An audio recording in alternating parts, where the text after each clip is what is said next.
Hello, dear viewers. This is Ivan Belostenko for Against Tide TV, each pod from Poland. Thank you for joining us. Today is 26th of June, and with us we have our dear friend and guest from the United States, Alex Newman.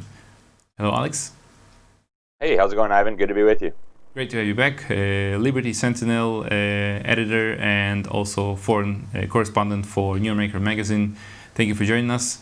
Today, let's speak about the chances of Donald J. Trump, President Donald Trump, of winning the 2020 race, presidential race. What are your thoughts on this? How are the chances of winning this race looking like, and what possible obstacles, does Donald Trump has on its way? Yeah, well, thank you, Ivan. If the election were held today, I think Donald Trump would win very, very easily. The problem is we're dealing with several factors here that I think are going to be very important. The first one is an enormous amount of voter fraud. Right now in the Democratic states and even in some Republican states, they're moving toward mail-in voting instead of voting in person. And we've known for a long time that the mail-in voting is an enormous source of fraudulent votes. We know that in the 2016 election, there were millions of illegal votes that were cast, and it's a very serious issue if we're going to have an honest election. That we have fraudulent ballots, we have millions of illegal immigrants, and even immigrants who aren't allowed to vote in this country will be voting. So the voter fraud is going to be, I think, hugely problematic. And then you add to that the situation with the economy. The economy is doing very, very poorly right now. It's very, very unstable. We have a situation where we've lost about 45 million jobs since March in the last 3 months. That's over a third of our workforce. We have the Federal Reserve forecasting that we could see a 52 or 53% decline in gross domestic product in our GDP. Which would mean the average American would be living on about half of what he or she is used to. And even though it's not necessarily rational, voters tend to associate what's happening in the economy with the president. And so if everybody's standard of living is declining, if people are losing their jobs, if people's small businesses are closing down, which is what's happening all across the country, people tend to blame the president, rightly or wrongly, for that situation. And so there's a very real risk on the economic front as well, that if things don't improve, people will vote for the Democrat candidate, whether that's Joe Biden or somebody else. I believe that it's very likely they'll put somebody else in there because Joe Biden is just not a reasonable candidate. So that's, I think, what we're looking at, Ivan. It's going to be a tough battle. If you look at the odds that are taking place in the gambling arena, which I think are much better indicators, unfortunately, than the polling data, because we know the polling data is very unreliable. They told us Hillary Clinton would win in a landslide. They were all wrong. But if you look at the gambling, the odds are getting pretty close, right? We're dealing with even money, is how they say. And so we'll have to see what happens. But I think it's going to take a lot of hard work from everybody on Trump's side to be able to win, in spite of all the voter fraud, in spite of the economic problems that we're facing, in spite of the riots and the burning down of our cities. I don't think Biden has a lot of support out there among the people, but all these different factors coming together from the deep state, I think is going to be very hard to overcome. Mm-hmm. I saw an article on Blaze TV about a former BLM, Black Lives Matter, the leader of that movement, saying that other leaders of the organization are straight up being treated as Marxists. I don't know if you saw that article. What are your thoughts on the people behind Antifa and BLM, and how dangerous are they to the situation right now? Yeah, they're very dangerous. They are trained revolutionaries. These people that we're dealing with are not protesters seeking justice. They're not protesters, wanting to end racism. These are very, very dangerous forces. We even have witches and Satanists involved in these protests. I mean, they're showing up and they're casting spells on the police, and it's just unbelievable craziness. But the leaders of Black Lives Matter, they're all highly trained, highly disciplined Marxists. We know because they've been saying this for years, right? One of the co-founders said it was founded in part to honor Assata Shakur, a cop-killing communist terrorist revolutionary who was convicted of murdering a New Jersey state trooper and then was put in prison and then was broken out of prison by Obama's favorite terrorist group, the Weather Underground. He actually started his political career, Obama did, in the living room of the founder of this terrorist organization. So Black Lives Matter was founded in part to honor this cop-killing communist terrorist.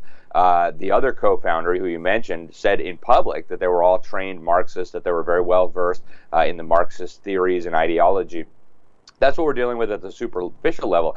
But then behind them, you have people like George Soros. You have like the Rockefellers, right, who have billions of dollars. And this is something that we've seen for a century now. It's nothing surprising. My latest cover story in the New American breaks this all down. I've also written about it at my own website at Liberty Sentinel.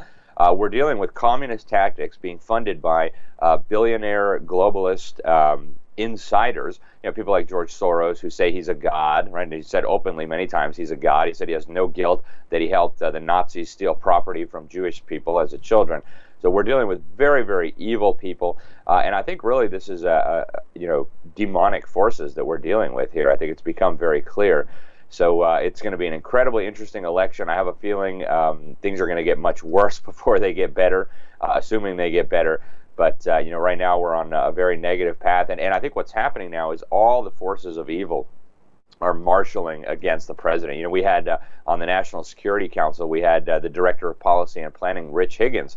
A few years ago, he put together a memo talking about what we're facing. It's an alliance of the globalists, the socialists, the Islamists, all of these forces trying to destroy President Trump and trying to destroy America so they can bring in their agenda. So it's a very dangerous time for America.